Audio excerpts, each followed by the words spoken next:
Okay. Um, so we're thinking about how listening is an important ongoing action. In any relationship, you've got to be always listening to help that relationship grow. And we want to be thinking about that with the people who are on the fringes, who are younger than us, the folks who have things to say, but often in the business of life, we don't take the time to listen. So we want to think about how listening is a strong component throughout this process. It's not just a one-off thing. We did the Growing Young course last cohort, and what we discovered was that as we listened, as we actually took time to hear from other people through various means and methods, that actually things that we would never have thought about from being in the kind of guts of the church had come about. Listening shows that we care. It values the other person. We'll see that when we come later to empathy. But we also need to recognize that the easiest way to show that you don't care is not to listen, which is ironic when the microphone's not working. But also listening impacts on what we decide to do and how we shape things. I have 3 kids, and often I'll say something once, they'll not listen. I'll say something twice, they'll not listen. And it's only when I'm shouting that actually do they go, oh, we heard you the first time. We just were not really interested.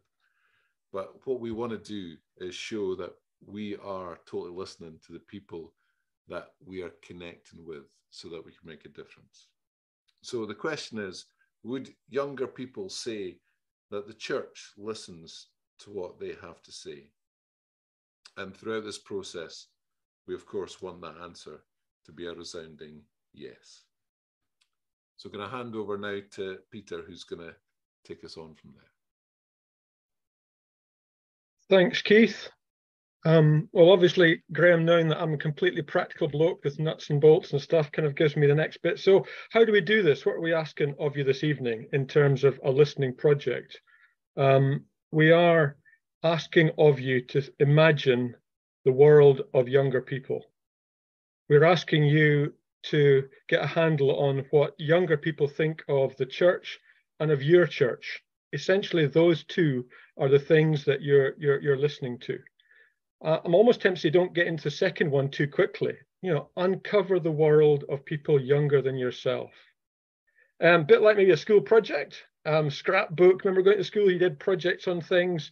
Obviously, those in my cohort, I'm thinking about giving out gold stars if you get your scrapbook full of interesting research you've done on the world of younger people. But the world in 2023 of younger people, what does it look like? What does it smell like? What are the pressures?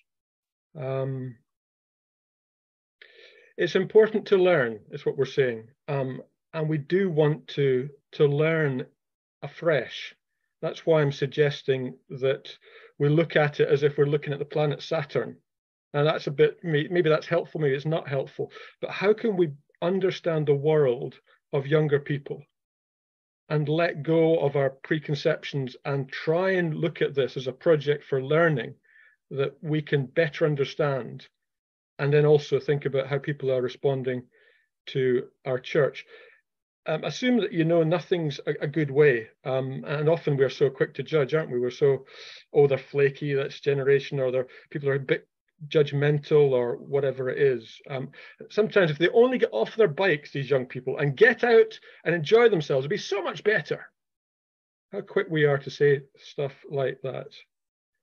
How do younger people see the world and see their place in it?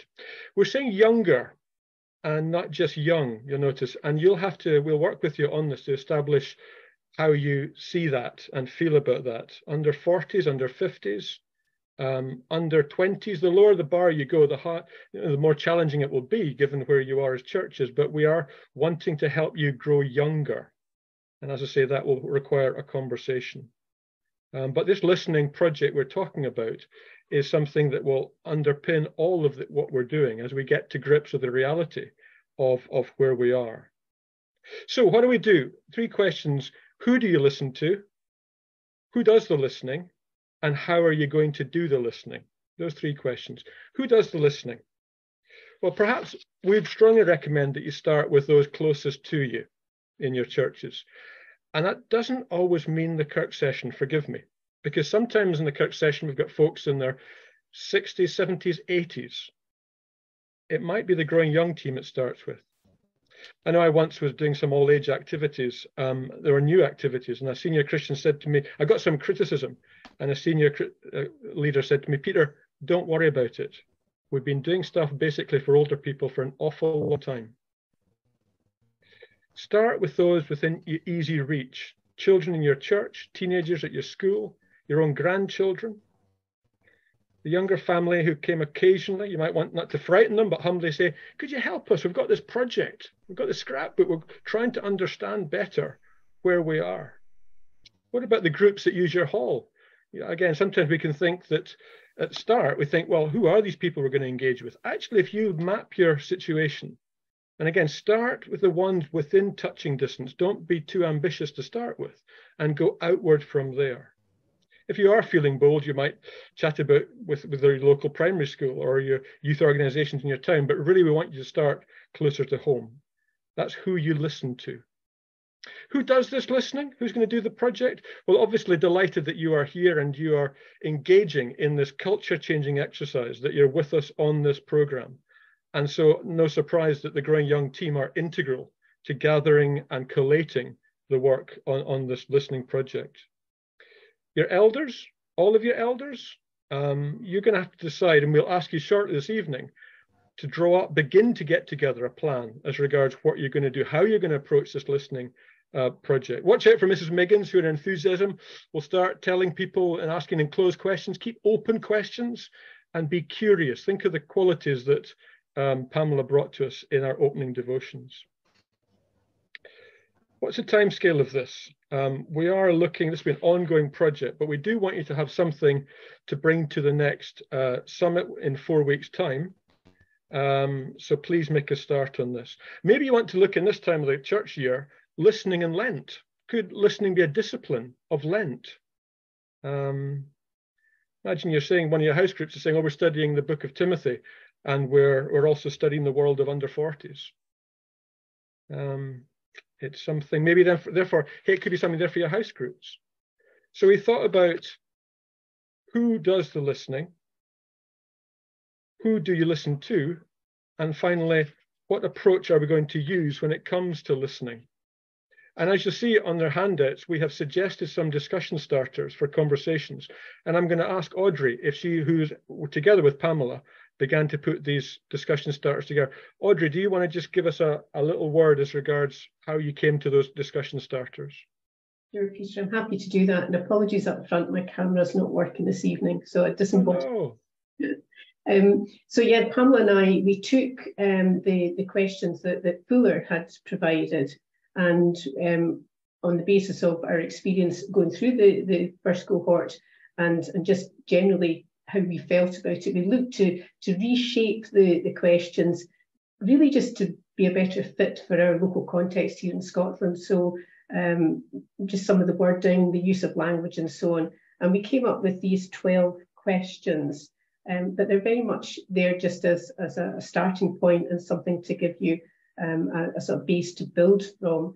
It's entirely up to you to adapt that according to the age of the folk you're listening to, and also in groups or individually. You can hopefully see that you could use them in a variety of ways. I think we've put a little sort of comment at the start there in terms of, it is important to give people context, what you're doing, why you're doing it, the kind of timescales, and also making sure as we get through this process that we give them feedback, because there's going to be nothing more dispiriting than having been asked to give input and then it just disappears and they don't find out what's being done with that information. And then just finally add that we road tested these questions. Pamela used them with her 11 and 13-year-old boys, and she said it generated some very interesting discussions and also yielded some pretty insightful feedback. So they're there for you to build on. hopefully it gives you a bit of a structure to start with, but don't feel that you have to stick absolutely with that. Feel free to adapt and develop it for yourselves. Fantastic. Thank you, Audrey. That's really helpful to hear how those came about. And we do hope that they are examples, but also there to be used, you know, in terms of to start conversations. Again, the final thing I just simply say is, how do we approach this? Start from your home base, just the people that you're within touching distance, and begin to get a feel for what you're doing. And we hope that you're excited by this and begin to learn and look to learn through the process. And that will then feed into all that you're doing throughout the Growing Young process.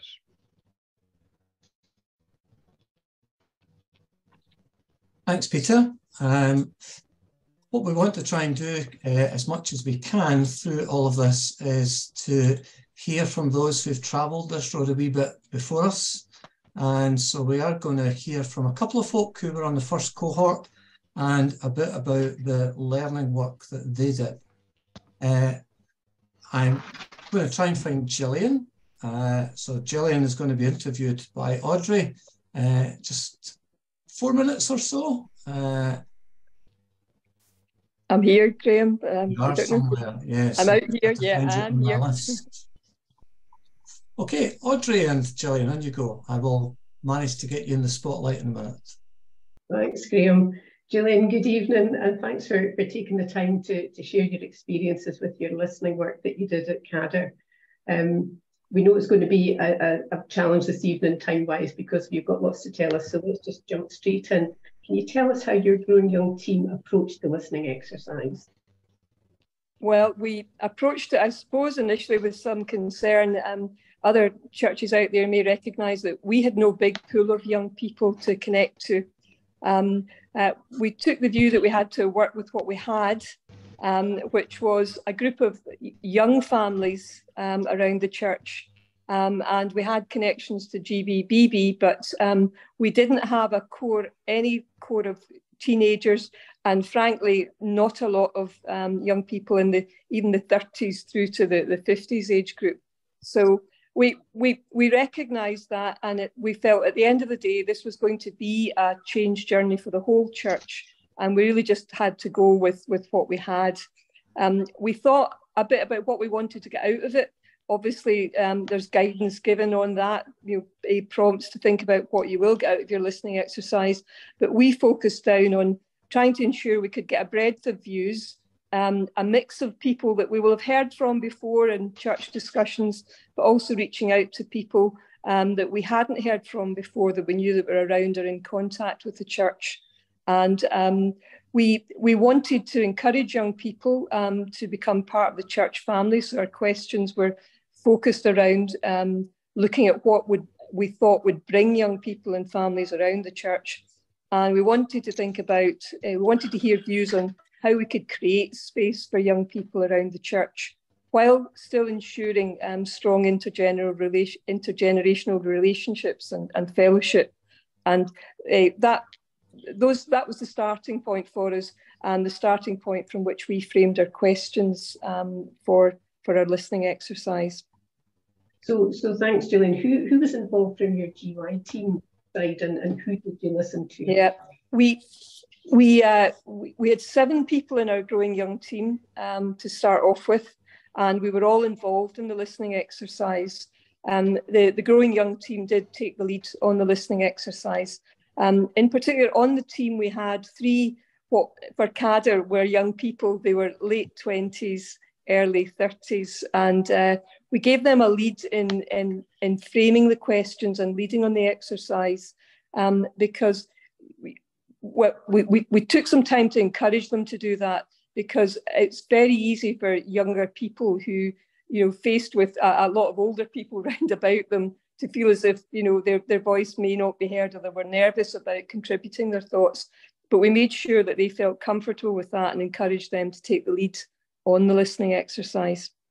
That's great, thanks. So what were the 3 key learns that you would take from your listening exercise? Well, in terms of, sorry, Audrey, I didn't quite cover the bit, the secondary part, the who did we listen to. We obviously did the team and congregational surveys, but we took our approach was to go down the focus group line we set up focus groups with a group of women, a group of men, GB and BB representatives, a young women's group, because we had a cluster of young women that we could approach. And we did also involve the Kirk Session in the focus group, a couple of distinct Kirk Session groups who'd been in, some of whom had been involved in some initiatives before. We also did one of these surveys that you can put up in the community, used SurveyMonkey tool, and we put that up in the community through social media sites, and we did get some responses from young people through that route. We also listened, of course, to other churches through the Growing Young process, and that was really helpful. The thing about listening to other churches is you recognise that you're not alone in some of the challenges you have, but they can also give great encouragement and ideas to take forward. In terms of the key learns, one of the things that you're going to be talking a lot about is change, and generally we found people were recognised the need for change, but we got some very clear messages that people would accept the change if it was a change they liked, and that was we expected that, and we've been told to expect that that might be where people were at in all our churches. What we recognised from there was that good communication was going to be pretty key throughout the process. And we've done, as well as listening, we've tried to feed back and make sure that people understand what we're doing, why we're doing it, and what we hope to achieve by it. And in our what we've got, I'll come on to that later, we've got a slightly different new structure in the church about how we're working. And we specifically set up a communications team to make sure that we were constantly engaging, listening and feeding back. I would say to everybody, listening works. We tried a number of different approaches in CADR over the years to try and encourage new growth and life around the church. And when you're not getting much growth, you can begin to feel quite jaded. But we took the opportunity to engage with Growing Young. And on reflection, what I would say is that I'm not sure that we had listened very well in the previous years when we were trying to build the life of the church. I think we'd rather, we talked a lot, but we didn't really listen a lot. Listening proved to be a very, very important part of our Growing Young journey. We got views from, we did get views from a wide range of people, and we can see the outputs of that Growing Young exercise feeding into the way we're moving forward at the moment. We also, one of the other key learns for us was to think about what will work for your church. The local context is important. Act on what you heard from the people in your area. While we listened to other churches, it was really important to listen very carefully to what people thought would work locally and what they were looking to see our church grow to serve the community. So we did make sure that we always contextualise things into our church life. That's great, Gillian. Thanks very much. I've got one last question. I'm not sure, Graham, can you see if we've got time? No, I think we better cut and go. We'll eat into team time otherwise. Yeah. But Gillian, thank you. That's been really helpful to just hear a bit about your experience, and thank you for joining us. I hope no problem. Thank you. Another webinar. Okay, Graham. Thank you. Thanks.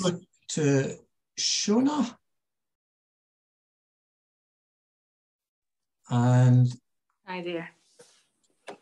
Welcome, Shona. We're glad to have you with us. You're in Kinross, and when I asked the coaches who did listening well, I was told that Kinross did listening well. Whether you felt you did or not, that was the perception that was there. How did you go about your listening work? Gillian shared a bit about hers, and it's really helpful. How did you approach things in Kinross? Well, when we started out, I think we were in the middle of COVID and not really meeting in person. So I think our first decision was to listen with the existing groups we had. So there was 3 things we started. Each of us were in the Growing Young team was a member of a different house group. So we went in teams of 2 to each house group and started with some general questions and recorded that and shared that amongst the house groups. When we were able to meet together, we arranged some cafe-style sessions. I think we had 2 or 3 of those in the church itself. And we targeted the young families and any teenagers that might be around the church, and asked them to come, and made it as welcoming as we could for them. And we started with some general questions for them, and again recorded all those answers on Post-its, and then created 3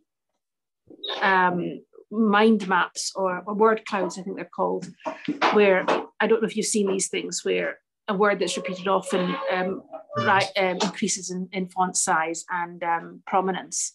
And these were shared with the church itself.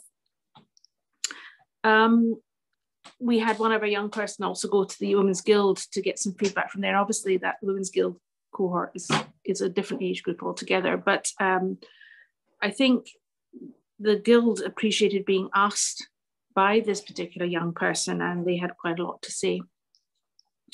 I mean, we've continued to listen as well. And as one of the most useful things we did, we had a weekend away as a church.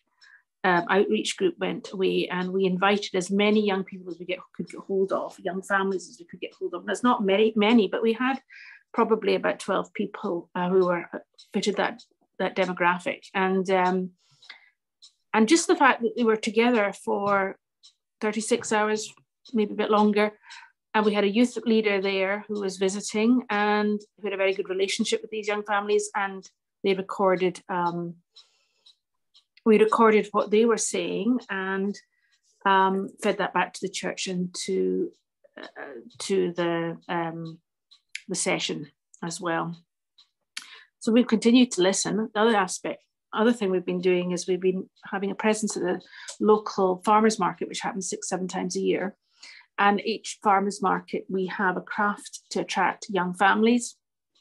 And so somebody's doing the craft with the children, and there's 2 or 3 people there just chatting with people that come to the church stall, and just getting to build relationships and listen to them and ask them their stories about what their experience of church has been. These are people who are not churched.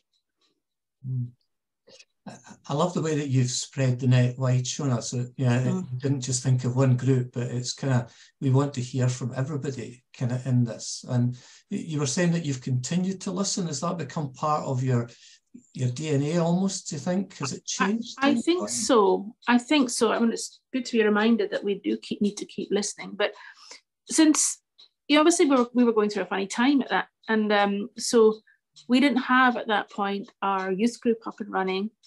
We didn't have the toddlers group, the stepping stones that we would normally have. Now, both of those things are now up and running.